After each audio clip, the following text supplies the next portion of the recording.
Saxon Algebra 1, Lesson 49. The first thing I have to say to you is Happy New Year. I hope you had a wonderful break. I hope that if you celebrated Christmas, you had a wonderful Christmas. I hope that if you celebrated Hanukkah, you had a wonderful Hanukkah, although I think Hanukkah was before we took our break. If you don't celebrate either of those holidays, I hope you've had fun celebrating whatever you celebrate. And we're all enjoying the new flip of the calendar page. Happy New Year. Welcome 2022. It's a cute year, isn't it? Okay, so it's going to feel a little rusty if you took the last two and a half weeks off from doing any math. Your brain is going to feel a little rusty. That's okay. That's absolutely okay. Just remember that it takes a little while to kind of crank back up to speed, and we'll get through it together. Okay, multiplying polynomials. I want to talk about this a little bit. First of all, I want to remind you that a polynomial is anything with a shape as basic as this. Remember that A stands for a number, X stands for a letter, and N is an exponent that can be any integer. Let's keep it positive now. We're not going to talk about negative integers yet. This is a polynomial, but that's the simplest kind of polynomial. They can become piecier than that. They can have chunks to them, more than this. So remember that polynomials is a word that covers a wide variety of shapes, and I'll say more about that as we go. The basic polynomial that we often talk about is the binomial. A binomial has two pieces, much like our year. And so that's going to be most of the multiplying that we're doing in this lesson, is we're going to be multiplying polynomials, yes, but most of the polynomials will be what we call binomials. Let's start with an easy example, because John and I both like to start by doing something that looks familiar to you and then going crazy from there. You know how to do things like this. You see that problem and you recognize it. You go, oh, this is a distribution problem. I have to multiply this piece by this piece, and I have to multiply this piece by this piece. And I have to pay close attention to that sign because that's tricky. You may not look at it this way, but you remember that the basic form for distributing looks like this, kind of the theoretical model that lives in your head, even if you don't actually think about it. When you have a letter on the outside and two on the inside, that's the way you multiply it, right? My marker is really dragging its feet. I think it just wants to go watch more movies and eat more candy. There you go. Not that that's what I necessarily did on my break. You know, this past week, it's been snowy here. We've gotten like, 10, 12 inches of snow. And it's been super cold. It was down in the low teens. Well, guess which week our furnace decided to die? Yes, indeed. This week, we were out of heat in our house for like 4 days. We have fireplaces, but we're not set up to use them. So that wasn't really an option. We had a space heater. So we closed off one end of the house and just huddled in there night and day to stay warm. And that was reasonable. But the other part of the house got down to like 46 degrees. And I'll tell you what, it was cold. But now we have a new furnace and everything's good. Okay, so let's multiply this. 4x times x squared would be 4x cubed. We copy that sign, unless there's a minus out here. If there's a minus out here, then we have to be super careful. But for now, because positive times negative gives us negative. 4x times 2, 8x, that is our final answer. Remember that when we're multiplying matching bases, we can add their exponents, and that has an invisible 1, right? Just like that. Okay, so this is the right answer. This is the easier form. This is where we're multiplying a single term times a binomial. This is a binomial because it has two chunks. Now, let's make it a little bit harder. This is the main concept we're trying to deliver in this lesson, is a problem that looks like this. What if you have This is how John writes the problems in the book. 4x plus 5, 3x minus 2. All right, so what we have here is not one thing on the outside and then a binomial on the inside. This doesn't look like what we do when we multiply, when we distribute, right? This is weirder because it's a chunk times a chunk, a binomial times a binomial, 2 parts times 2 parts. That means we can't just draw the little whoop-de-doos and go on. It's a little more complicated than that, and we have to do more, we have to multiply all the little pieces times each other in order to get it work. Now, there is a method that many math teachers use that is called FOIL.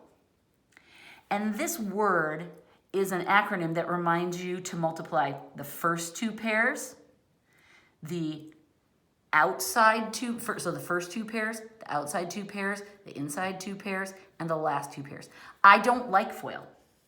FOIL is complicated, and you have to remember what all the letters mean, and there's no neat way to show all those multiplications. No bueno. I prefer what we call, math teachers call either the stacking method or the vertical method. I call it the dance. Okay, and I'll explain why in just a minute. Okay, so I do not use FOIL. If you've already learned FOIL and you like it, feel free. But I ask you to give my method a try and see if you can master both. Now, when we use this method, either the stacking or vertical method, it makes sense. We're going to stack the 2 terms. Instead of writing them side by side, we're going to bring this one down here. Now, John has a habit of writing these problems like this in the book horizontally. Don't even copy them down that way. That's just trouble. Stack them, put them in a vertical position, and forget about that. Right? We've rewritten it over here, so we don't need it anymore. Okay, now we're going to treat this kind of like old school multiplication, like you learned way back in the day. But I want to tell you about this metaphor I have called the dance. I'm not sure where this idea came into my head, but I picture an old-fashioned dance studio. It's in a small town. It's in the 2nd story floors above maybe some sort of store or maybe like lawyers' offices or something. And there's a back set of stairs that take you right up to the upstairs. And along the front edge of this room, there are windows, okay? So imagine this big room, wooden floors, all painted white. One side, it's all windows, and it's gorgeous streaming morning sunshine coming in. And on the opposite side, from the windows, are mirrors. Because you know how, like in a lot of dance classes, they have mirrors, right? And they might have some of those ballet bars, you know, the wooden bars that run along at waist height along the mirrors. I think there are some of those, but we're not using those for our dance class. Our dance class is a class for kids who are maybe 10, 11, 12 years old, and their parents want them to learn how to dance. This is back in the 1930s when that was kind of a common thing. Kids would be forced to take Saturday morning dance class, and that is what we have stumbled into. So in this room, with the glorious sunshine and the gleaming wood floors, there are dust motes in the air. You know what I mean? When you look into the sunshine of a really sunny room, when you look sideways, you can see the little tiny bits of dust dancing in the air. Think of that too. Think of the movement of those little sparkly particles in the air. And sitting on one side of the room are the boys in this class. And then another separate row are the girls. Now, I don't know if you remember being 10, 11, 12 years old, but sometimes there's an awkwardness that comes from being around the opposite gender. That kind of balances out as you get a little older, but at that age, it's kind of awkward. So what this teacher does is she does not give the students the option of who they're going to dance with. She assigns the partners, and that just kind of minimizes the weirdness. So these are the boys, and these are the girls. There's no better or worse. Just because boys are first doesn't mean they're better. Don't worry.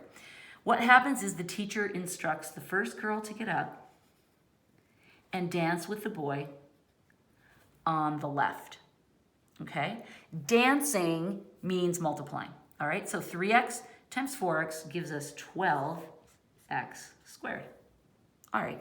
They've finished their dance.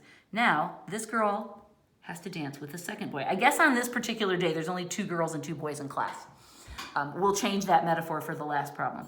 But now, boy 4x is done, and this girl is going to dance with this boy. They multiply, and we get plus 15x. Right? Okay, good. 3x has had her turn. She's danced with both boys. She goes back and sits in her like dingy gray metal folding chair. You know what I'm talking about? Hopefully you do. They're really pretty old-fashioned by now. They used to be the kind of chair that lived in every church basement and back room at a school. But they're metal and folding chairs. I don't know why the story is set in the 1930s, but it is. Okay, so now she's done. Now it's this girl's turn to dance. She is a -2. Her sign comes with her. And she does the same thing in the same order. She dances with this boy first. -2 times 4x is -8x. Now notice that -8x is a like term with 15x. So we're going to line those up together. And she finishes with him. Now with these two, it's -2 times +5. That's a plain number, so we're going to sort of hang that out to the end.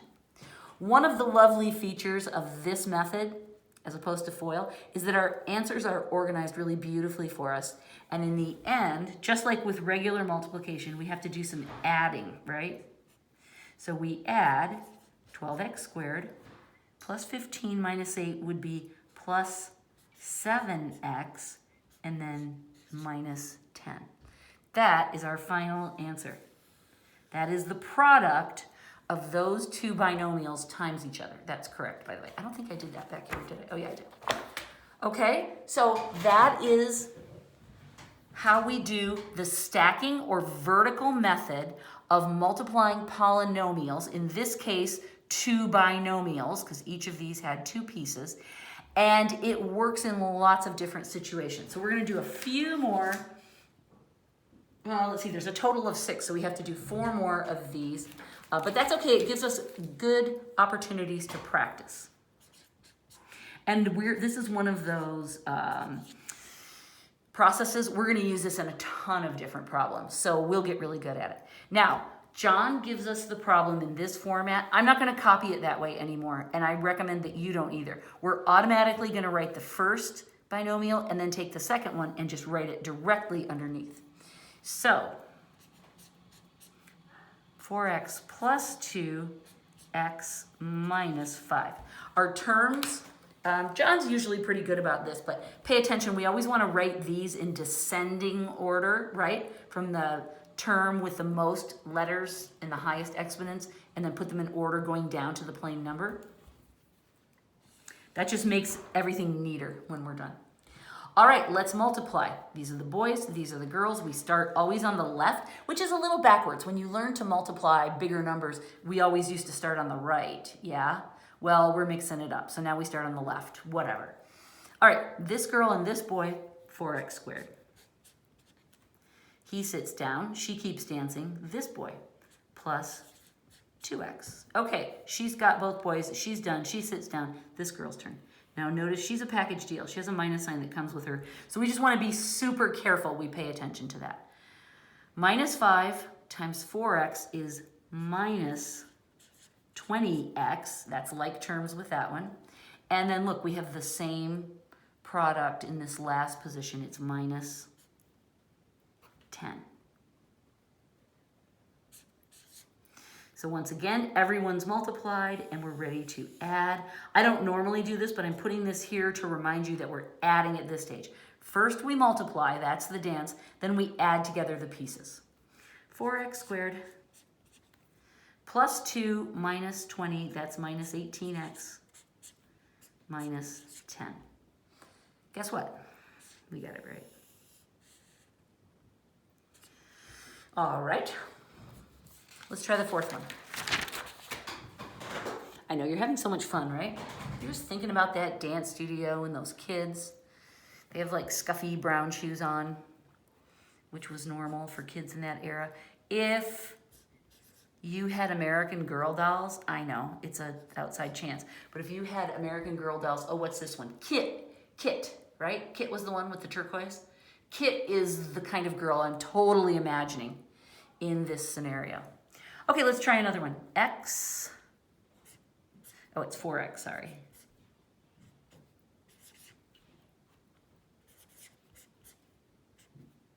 Now, this one is a little bit different in that we now have a number. I don't think we did on other ones, did we? No. Oh, yeah, we did on the very first one. Never mind. All right, there's our dance. We're all set up. We start with the girls. We go up first on the left.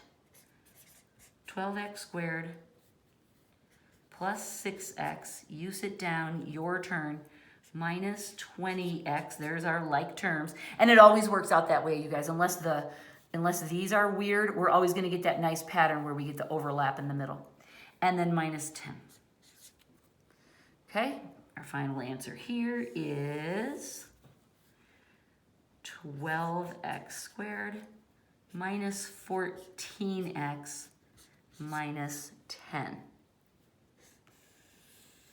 A nice trinomial as our answer. So when we multiply a binomial times a binomial, we get a trinomial, 3 pieces with an x squared term, a plain x, and a plain number. Huh, fancy names. 49.5, 3x plus 2 quantity squared. What? Is this a curveball? Has John thrown us a curveball? Well, kind of. All we need to do is recognize that what he's saying here is that we want to multiply this quantity times itself, right? That's what an exponent means. It means multiply the thing that the exponent is attached to times itself 2 times in this case. So what I'm going to do is I'm going to write another 3x plus 2 underneath. So now we have 2 of them, right? The parentheses aren't important. They don't hurt anything, but we don't need them either. So that's how I handle the exponent. I just multiply by itself, the binomial by itself. So now we have 9x squared plus 6x plus 6x plus 4. After you've been doing these a while, you will be able to do them in your head. I know. It's impressive, right? Okay, let's add them up. 9x squared plus 12x plus 4. Remember that when we're adding variables, we don't change that x, right? It's just like 6 cookies plus 6 cookies equals 12 cookies. It's only when we multiply that those 2 would get squared, all right? That's a fine point, and it's easy to get confused on. But remember that adding is different than multiplying. Oh, don't you love the pearls of wisdom that I come up with? Adding is different than multiplying. But with exponents, it's especially different. All right, now we are here ready to do our last problem for this lesson, and that's the one that is a weensy bit different. It looks like this. I'll copy it out of the book. Whoops.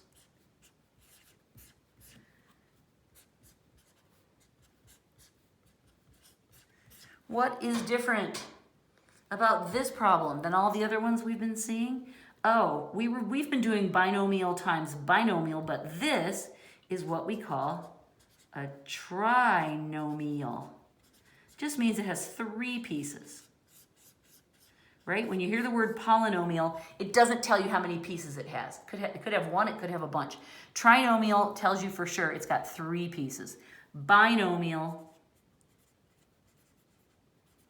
tells you for sure it has 2, because B like bicycle, right? So this is always 3 pieces, and this is always 2 pieces, all right? Now, this doesn't give us any particular problems. We're still gonna do the dance in exactly the same way. It's actually kind of fun because it's our choice. We get to decide, okay, so there's 2 girls and 3 boys, let's just say.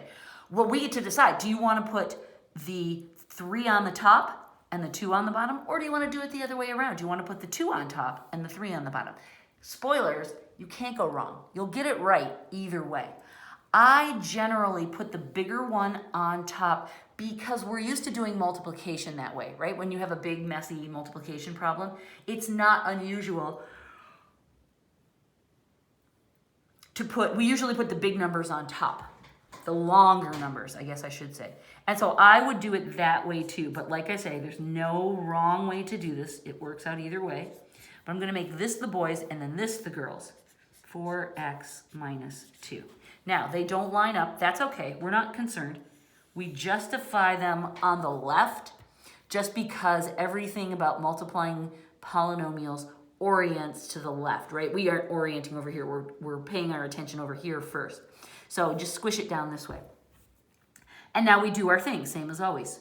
4x times x squared is 4x cubed. We multiply here and then there. Notice that we're still in descending order of variables. We don't know how the bottom line is going to stack up. We'll see in a minute. But just as long as this is in order, then that's the best you can do.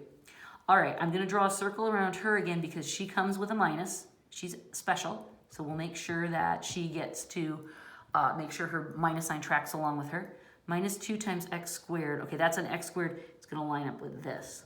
So minus 2x squared minus 2x minus 8. So easy, so fun, right? And now we'll just add everything up. 4x cubed, that would be 2x squared. How'd I do? 4, 2, 14 minus 8. And if you really want to be fancy, you can call this one x to the 1, because, right, if there's not, we know that x equals x to the 1. And we know that x to the 0 equals the number 1, right? Those are 2 rules we've learned this fall. So we can say this is x to the 0. If you want to be fancy, you can add those 2 pieces because we're following these rules. X to the 0 means that that just disappears and turns into a 1. So that would leave it the plain 8, which is what we want. This x can be written as x to the 1. And so then you get this nice descending variable pattern, 3, 2, 1, 0. Just kind of fun. You don't have to put these in. They don't make it better in any way. But I just like for you to see that, oh, this isn't a matter of 3, 2, a plain x, and no x's at all. This x has an exponent, and this one has an x as well. It's just kind of a weird, fun little thing. All right, maybe it's weird and fun to me. Maybe you just don't care at all, and you're thinking, she said 6 examples. Does that mean we're done? Yes, that means we're done. Our first lesson for 2022 is in the record books. I'm excited to be back. I'm really excited that I did not make any mistakes in this lesson, because you know what? I didn't do any math. I didn't do any algebra over the break either. I might have added up a few things, but I didn't multiply any polynomials. So I'm glad our brains have both survived. Be patient with yourself when you start the homework. It's going to take you a little longer and you'll probably struggle a bit more. By the end of the week, you'll probably be feeling a lot better. All right, you'll feel more like your usual self. Thank you. Goodbye.